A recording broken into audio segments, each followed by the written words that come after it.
Guys, happy Thursday. I had to think about that for a second.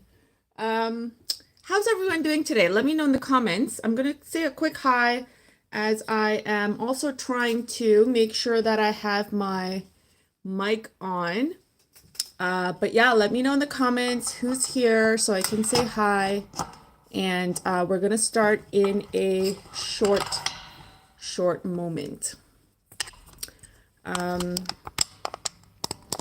It's been a very busy week. I just announced the holiday greeting card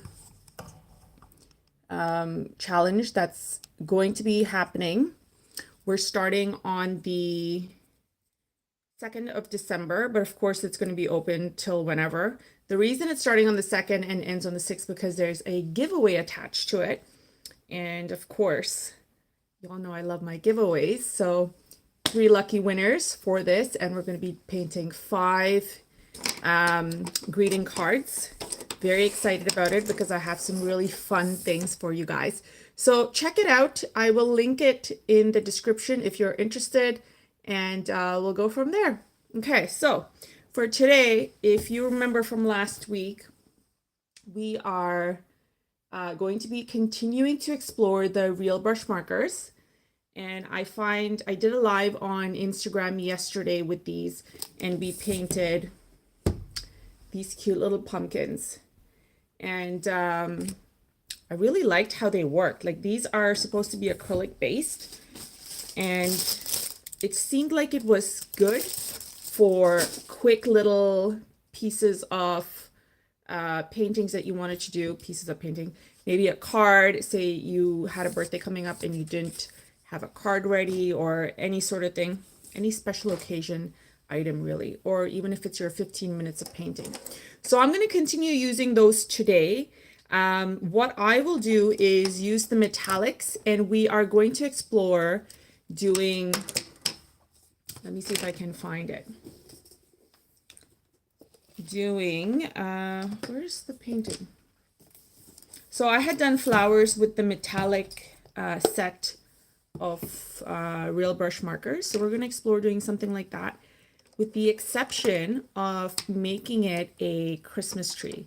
So I hope this session sparks some ideas within you guys. Take what you learned, the little elements that I teach, and then explore putting it into compositions that are your own. This is how you look, like you grow in confidence. This is how you find your style. This is also how you get better at, well, I was going to say watercolor, but this is the markers, which is sort of similar-ish. And you'll see exactly why if this is the first time you're watching me do or use these markers. Hi, Maureen from Vancouver Island, BC. Hi, Jen. Jen, I think you've made like every live that I've done so far over the last 4 weeks now. Thank you for being here. Okay, so let's begin. I'm going to flip my screen over and we're going to start painting. I'm just looking for that painting still, but it's not here. So we're gonna go with the flow. Okay, switching over. Sorry, when I move my arm, it gets a little bit of a, well, it's a very rusty arm, so that's why you hear the sound. And I think in one of the lives, let me just maybe flip it this way. Yeah, and in one of the lives, someone who was watching the replay was like, sound is terrible. And I was like, please give it a second. That's my rusty arm. Okay, I'm also going to, whoops, move this in closer so you can see better. I'm almost wondering if having it at an angle makes more sense. So then you can see how I kind of hold the brush and things like that. Hi, Nancy. Yeah, just adjusting this. It's always like a challenge when I show my face and then try to start painting. And this is likely why I go right into painting instead of starting with a hi, hello. But okay, here we go. Let's begin. If this can stay straight. And I think it can. Let me move this over here so it's at a slight angle. And I'm going to tell you exactly which brushes I'm using as we go along, so you guys have an idea. So right now for the greens, we're going to be using metallic gold. And I think this is very much so like the green gold in My Mary watercolors.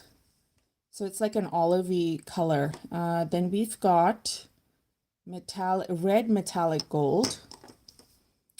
And then we also have metallic dark red and metallic copper, obviously. And we've got a whole bunch of more colors happening here in the set. So I think I'm going to get, there's another green, so let's take another green. I definitely like this. Was this a green too? It's metallic green. So I'm going to swap this one out for the darker green. We're going to get a purple in, which looks like this. Let's get we've got red, purple, blue. Let's do this one. I think this will complement the purple that we have. So there we go. Milena, thank you. You're too kind.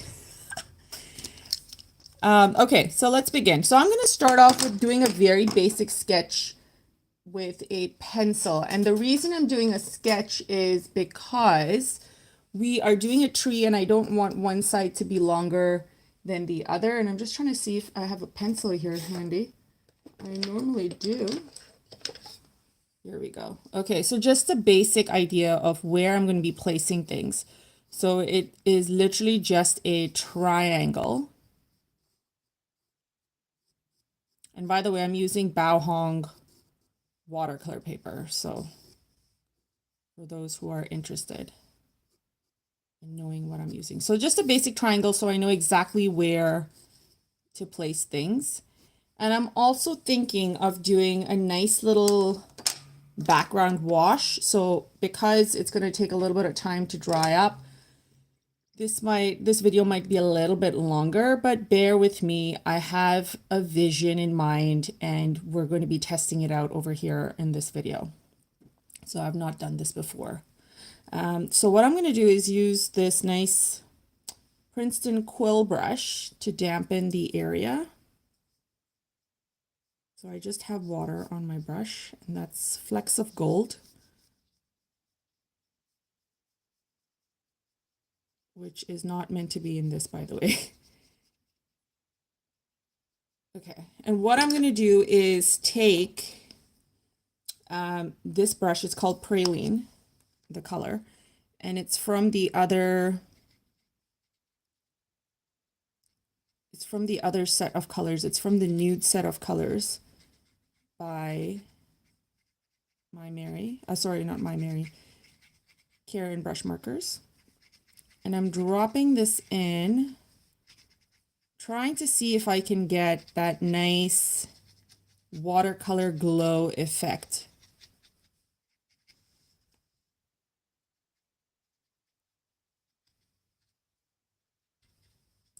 And that's why I dampened it first, because then when you go in with the color, it kind of gives you a blend.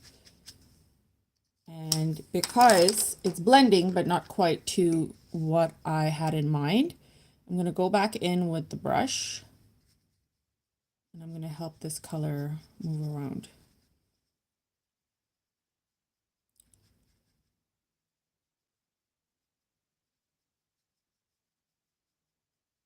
I just want a soft yellowish sort of glow happening. I'm really liking that whole old time illustrative feel. You know how in the traditional illustrations that you would see in books, there would be like a nice soft earthy glow and it would just sort of end abruptly. That's what I'm sort of trying to go for. And what I'm going to do is just lightly dab the top because it went too high. I would have ideally liked to stop it before the edge. Now this is the same idea that I did with the trees that we painted, I think about 2 weeks ago. the fall autumn trees. Just giving things a soft glow before we actually start painting. Or maybe I did the soft glow after the fact. I can't quite remember. But you can do it either way. Hold on. There we go. Is the lighting okay, guys? Or is it really dark?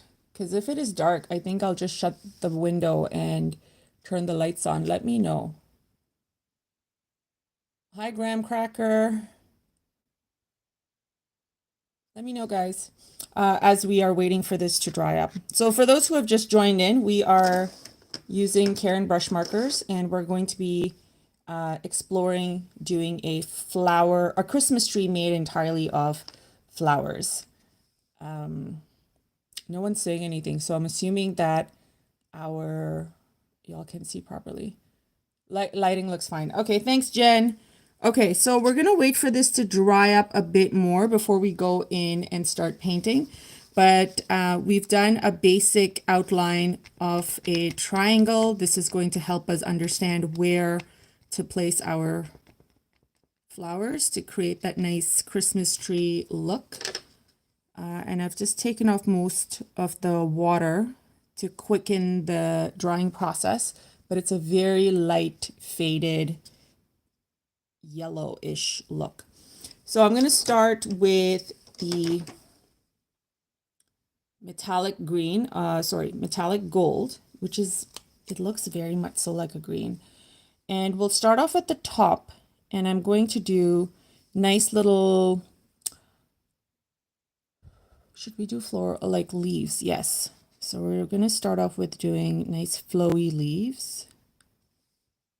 So I'm kind of doing a light little line and then pressing down to kind of trail into that area for my first leaf.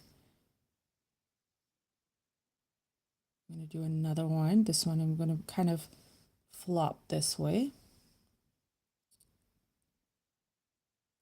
And then smaller ones on the like at the very top. And this is mainly to get that nice pointed top for our tree.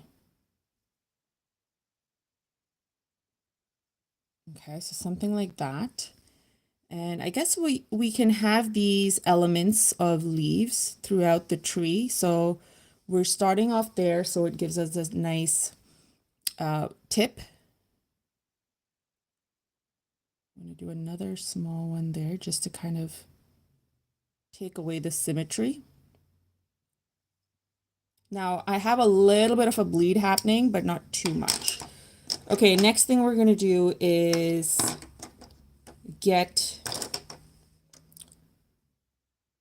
let's get some of the, I'm trying to think which color. Let's use the dark metallic red.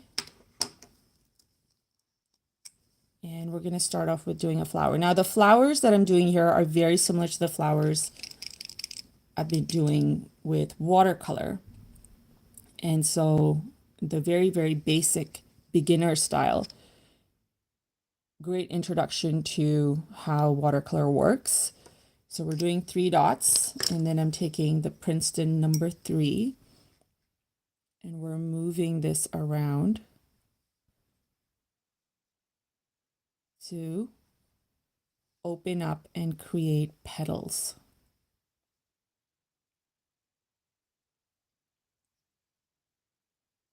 Now, I've deliberately done it this way because I like getting the watercolor effect, and these brushes actually do give you that effect. Now, B is if you don't have these markers, you can just do this with watercolor. You do not have to go out and get these markers unless you like markers like this and you like exploring, in which case I would say go for it. They are great.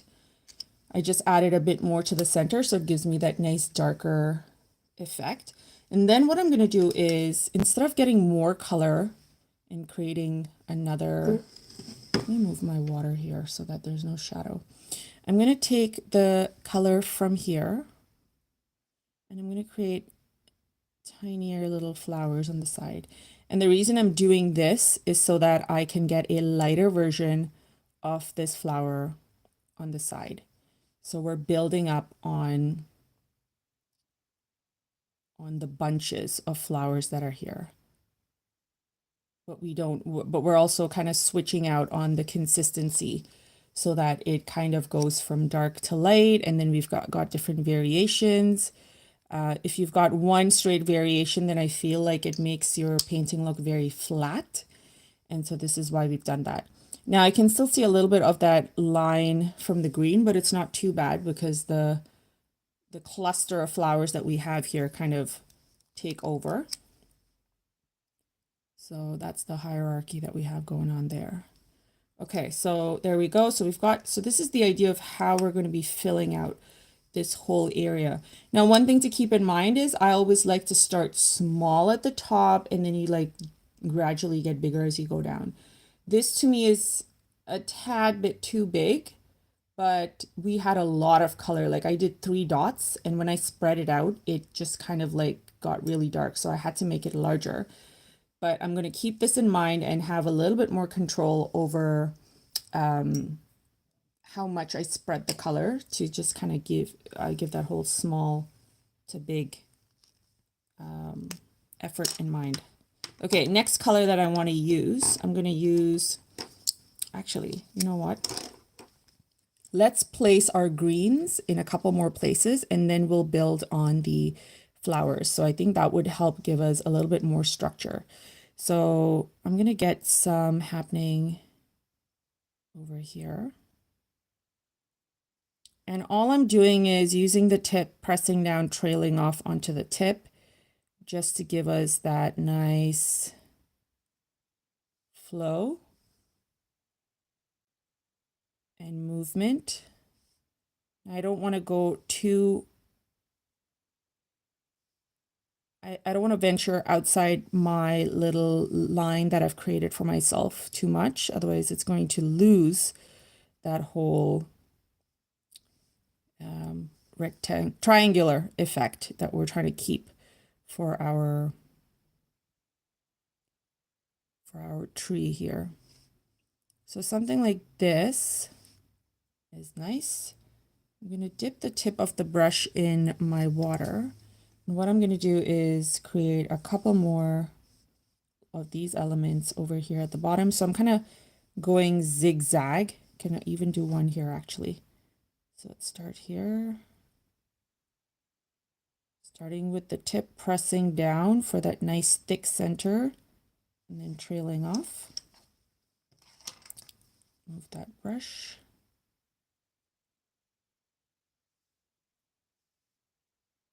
Now this one can have little stems like that.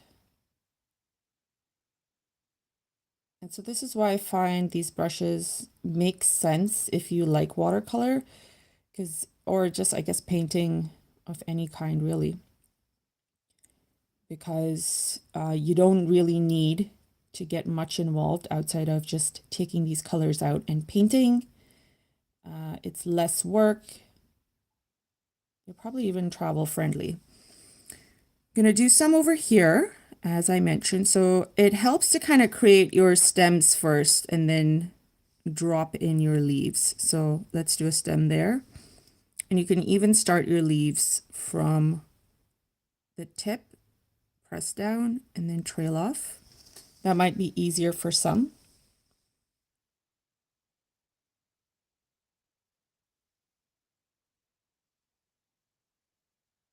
There you go. I'm going to do some over here. And so I'll just start off with these leaves for now and then build up on the flowers. And then at the end, we're going to look at this again to see if this can use more leaves anywhere else. So this is my technique of trying to figure out composition and placement. So we've got a zigzag-ish kind of pattern. Okay, so that works. Let me do one more here. So I'm not even bothering with mixing these colors with any water. We're just going with that. Okay, so same kind of flowers that we did at the top. We're going to use different colors and kind of build up on this. And so next color I will use is metallic pink.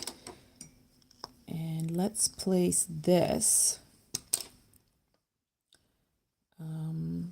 Let's place this around here. And I'm doing smaller little dots of color and then taking water and spreading it around. Now, if this happens where the color isn't spreading around and you can still see that dark dot, here's what I am doing. I'm going back in and I'm dropping in more of the color, and immediately it kind of blooms and gives you better coverage. So that's great. And we've got plenty of color in there. So I'm just going to take some color from here and I'm going to build up on this cluster.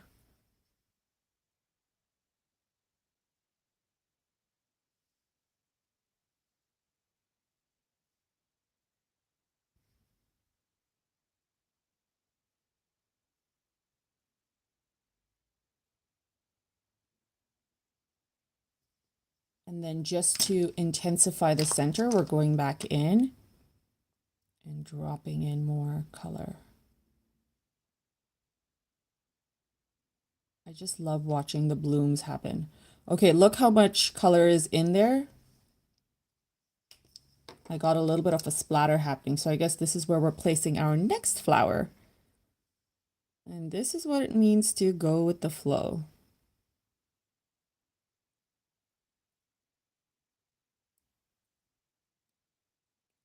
Sometimes things like this happen. You drop a brush, you get a splatter, and you just gotta run with that. Okay, so I don't want to add any more of this color here, so I'm going to switch over to another color. And this time I'm going to use the, well, we used metallic red gold already. Let's use copper metallic.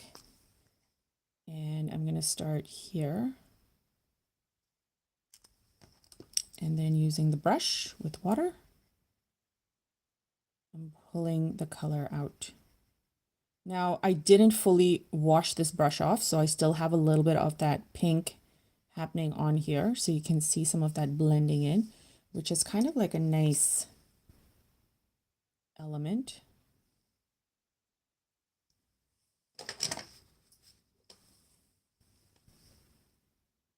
I'm going to get a little bit of that at the top. Blend this out.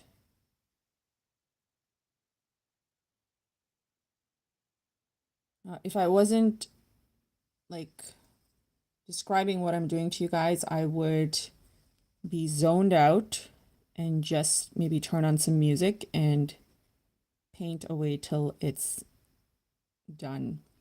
Well, till I've filled up the whole area.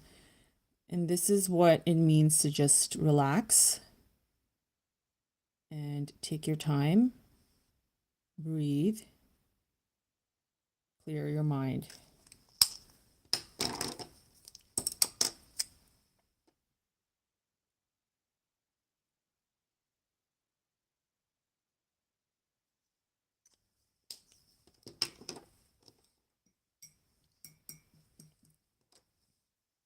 Next color, I'm going to get some of the purple. We're going to get more of the copper in as well because I just want pops of these colors. So I think I want more of the muted tones to speak where the colors just pop, then making the pinks and the purples pop a little bit so it's not too much. So this is the purple. And using water, I'm pushing these around.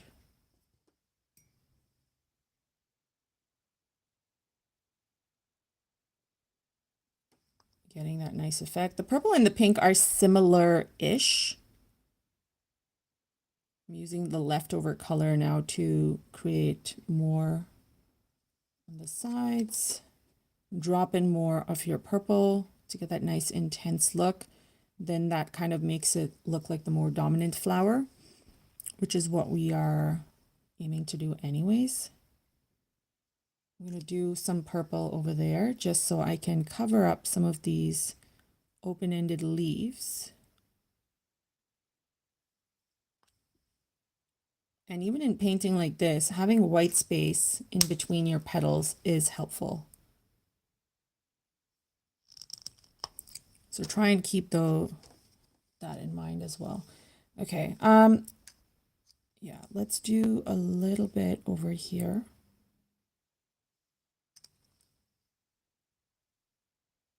And then I want to add some leaves in the center as well so that we have a good variation of things happening.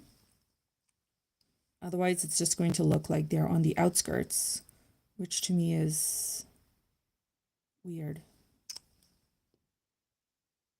So the whole idea, again, if I've not mentioned it already, the whole idea is taking something basic like these flowers and the leaves, mixing some color and just repeating it with different colors and also different size variations all around your page or the surface that we have decided. Getting some of the red now, the red that we used at the top, and we're going to move that around. And just like watercolor, when you touch another surface that is damp, this color kind of blooms in. So you can see there's like a nice gradual purple to red effect happening here, which is pretty. I'm just dropping more of that in the center so that it'll bloom and give us a dark to light effect.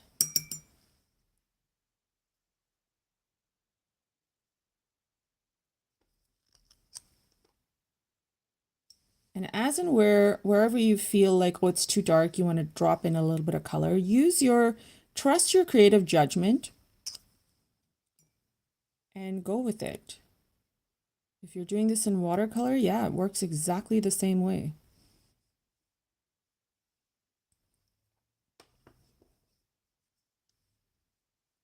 To kind of have a nice zigzag, I'll do a little bit of red here at the bottom.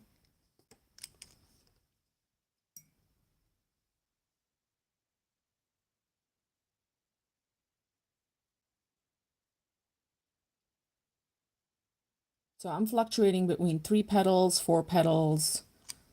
So same deal, because we're keeping it loose and we're literally just trying to, like, you get the idea that these are flowers because of the colors, because of the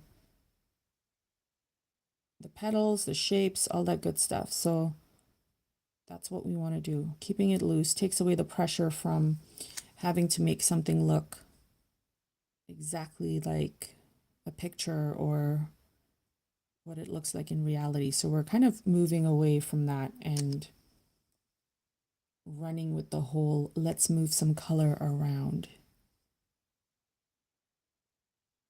So I've just taken color from there and kind of spread it around here. Same thing over here, actually.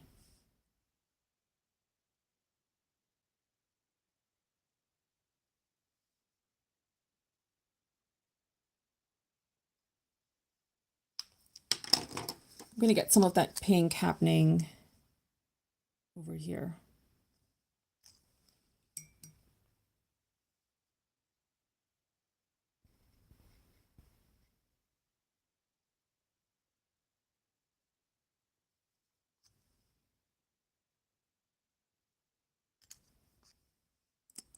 Let's do some there.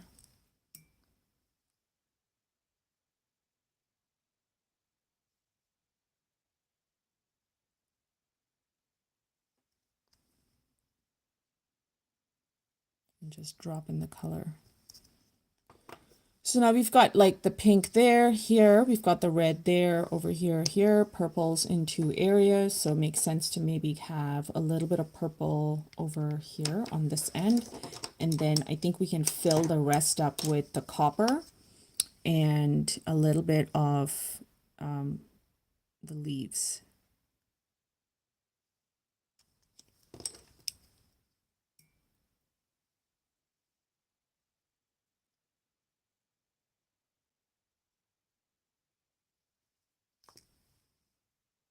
So look how much color I have happening here, or leaking from the brush, because this whole area is full of color in the pen, obviously. Where else would it come from, right? But you can actually see the liquid swishing around, so to me that's a little bit different from the regular pens. Okay, so we've got this. Let's do one more up here. I want to get a little bit of purple up there. So this is how you kind of make sure you've got an even spread of color, by just eyeballing where you've placed things and how you can kind of tie it all in together and make it more cohesive.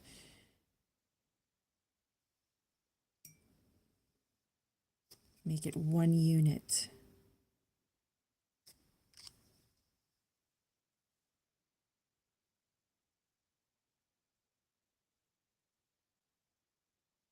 I didn't include these in the holiday greeting challenge, but I'm almost wishing I did in the supplies list, just so people could be ready. But I think we'll just leave it out and just explore it here. But if any one of y'all have this, and like I mentioned, like you can totally use this in, you can use watercolor in lieu of this, and then obviously vice versa too. So keep that in mind if you do end up getting it and you become obsessed with these. I know I had a couple of people mentioning to me that they already have it, so yeah. Okay, so that's enough purple. Now let's go back with the green, add a little bit of green, and then we'll touch up with the copper flowers. Or maybe, you know what? Let's do the copper flowers first, actually. I want to fill a little bit of copper happening here. So copper is what we had in the middle here, in case you're just joining in. And all I'm doing is using these markers, drop these dots in, and then taking the brush with just water and spreading it around. Might not even need.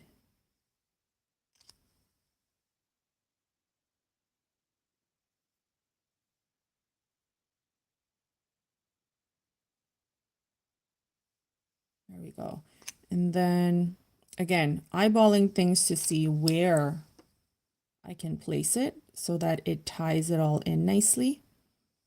So I added one on the outskirts here.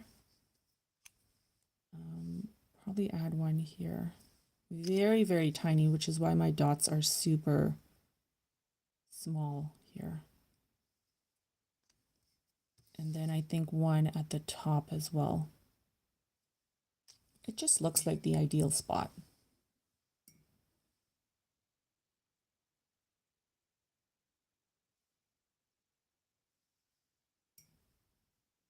Okay, so I know this is a big gap here, so we probably should add a couple more of these so that it doesn't look like a whole bunch of green is happening here in the center.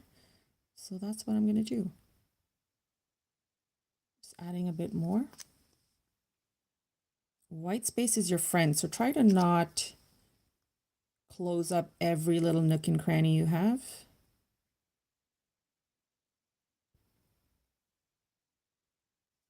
And at this point, I like the idea of adding a little bit of pink in,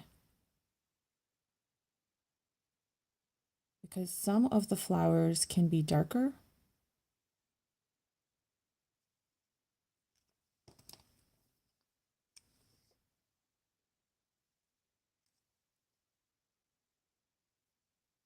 And then if it does something weird like this, just take your brush and lift or blend it in.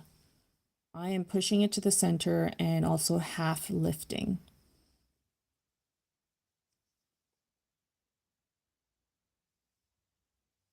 So we've got some dark over here. I'll do a little bit here at the bottom.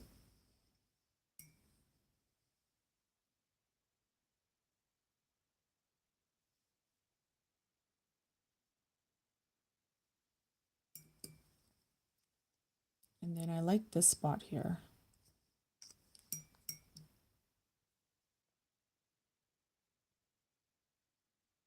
So you can also overlap or layer, right? Okay, so now I'm going to go back in with some of my greens. I just want to add, yeah, you can take some color like this as well and just add in certain areas.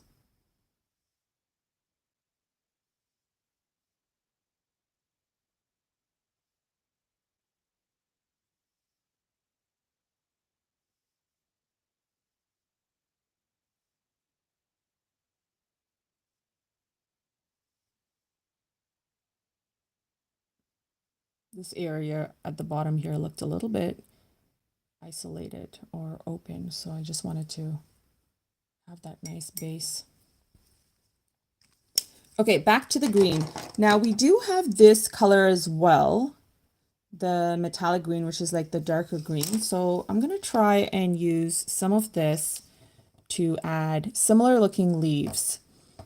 Yeah, and perhaps that would add some more interesting greenery to our full looking tree. We'll see. So I'm going to add some here. Wow, this seems like dry almost.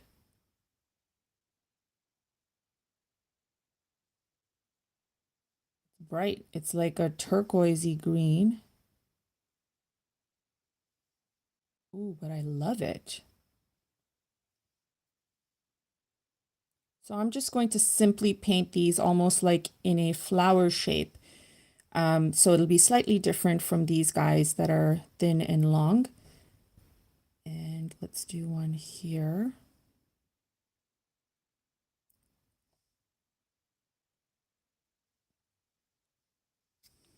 I'm going to do one at the top here. Again, I like the whole idea of going diagonal placement or even like a zigzag. So like I said, I'm going to paint these leaves in almost like in a flower shape.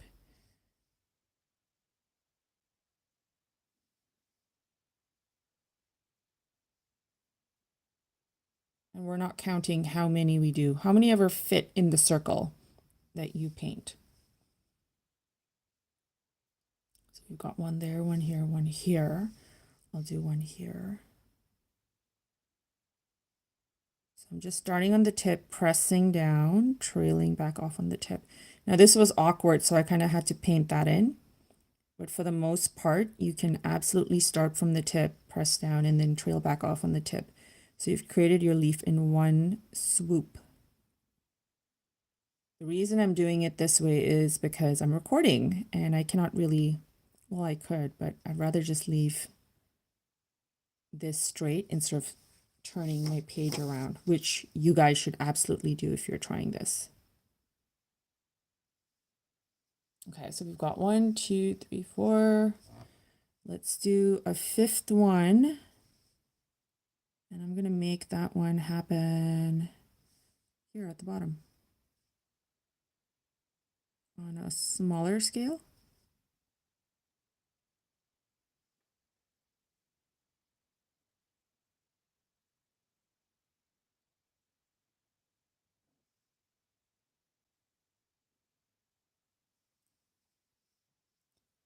Now, because I did all 3 of these like flowers, these ones look a little bit off. So I'm just going to add some more leaves or petals, however you want to see this there. And this area here, obviously we've got leaves, so we can't really add any more. So we'll definitely be adding more flowers there. But let's first add a few more of these olive looking leaves, and then we'll head to that area and add that in. So placement of nice flowy golden leaves right here. And again, these seem to be overlapping. These markers seem to be overlapping really well. And so I don't mind painting on top of the flowers that we have painted. Again, you're giving your artwork hierarchy. And if you're doing this with watercolor, I suggest, and you're overlapping, just get a more darker mix of color. So more color, less water.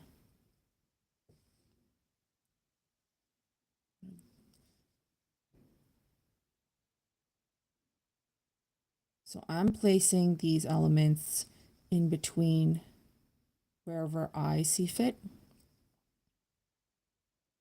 Feel free to do the same for yours, unless you're following very closely in composition to me, then it would be similar to mine. Got them weaving in and out. I'll do one more here.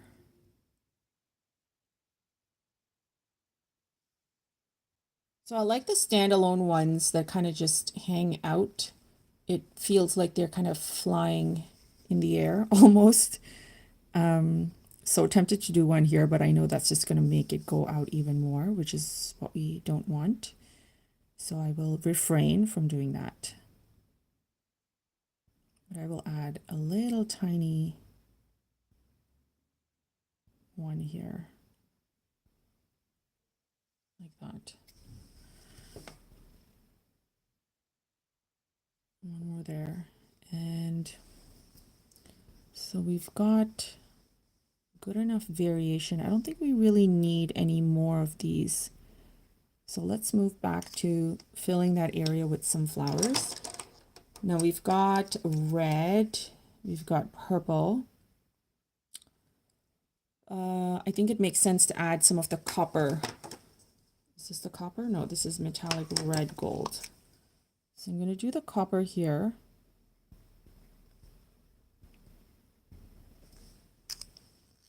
And where's my brush? There we go.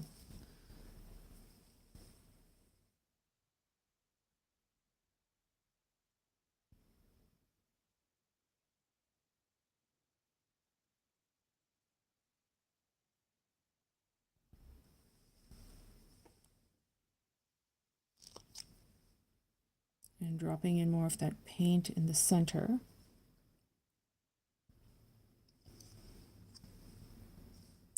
I was going to add another dot there, but you know what I'm going to do is take some of this color from here and just drop in some dabs of color here. Now we've kind of filled it up. Last but not least, I know there's a little bit of a spot there. What we can do is add little dots to resemble or to indicate berries. And so for that, I'm going to use the metallic red gold, because when you're not using water to mix it around, it has a startlingly dark effect, which will add nice contrast, I think. So I'm just going to add little tiny dots in little clusters.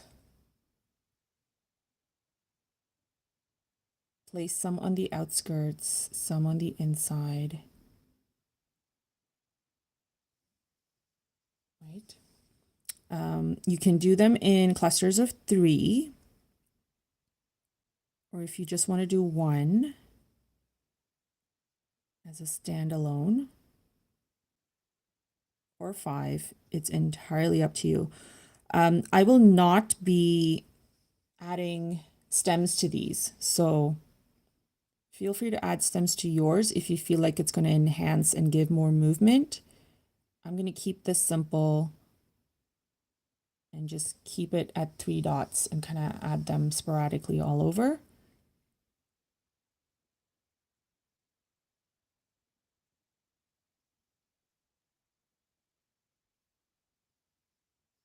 Let's do another here on the outskirts.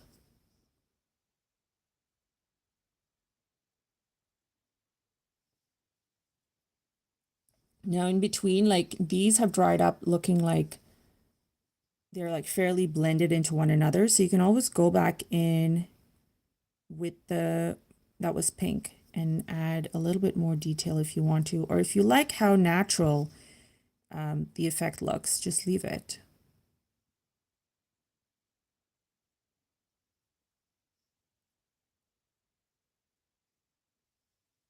Adding little adding little berries at the end has to be one of my favorite things to do, but also a little bit taxing because I'm always like, oh my gosh, where should I add it? It's so exciting to me, but at the same time a little bit stressful.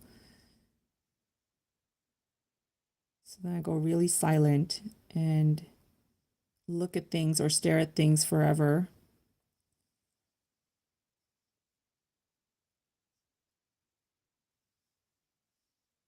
You know, you can totally like fill up the whole area because I find just like polka dots in fashion or stripes, art is pretty much the same way. Like we've got our stripe effect with the olive green, and then we've got our polka dot effect with the berries. And I've given this analogy in like other videos of mine. Might be odd, but this is just what I notice. When in doubt, do a splatter, add some dots, add some berries. If you're painting flowers, it makes everything better.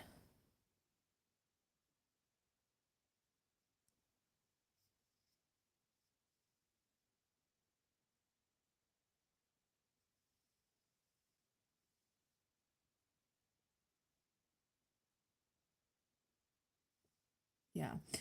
Splatter would also work.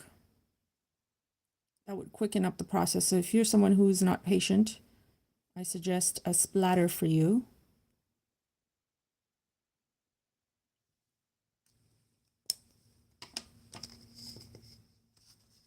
Okay, so this is what it looks like, guys. What do you think? Let me know in the comments. And thank you, Catherine. Thank you, Kirti, or Kriti. Kriti. Yeah, so watch. This is obviously going to be saved as a replay as well. So feel free to watch and paint along. And as I mentioned, I am using the Karen Real Brush markers, but you can feel free to use your watercolors and go with that. Now, I did start off with doing a faint background, which now that it's dried up, it's so faint you can barely see it. But if I had to do this again, I would probably try it with the metallic just for a darker feel, or maybe even with watercolor just for that really nice watercolor glow effect. But yeah, this is just an idea that came to me at 6 a.m. this morning, and I thought this is what I'm going to do for my live today. So hope you guys enjoyed it. I'm going to list these markers in the description below, so feel free to check it out. Don't forget to like, follow, subscribe, guys. Thanks so much for watching, and we'll chat soon. Bye!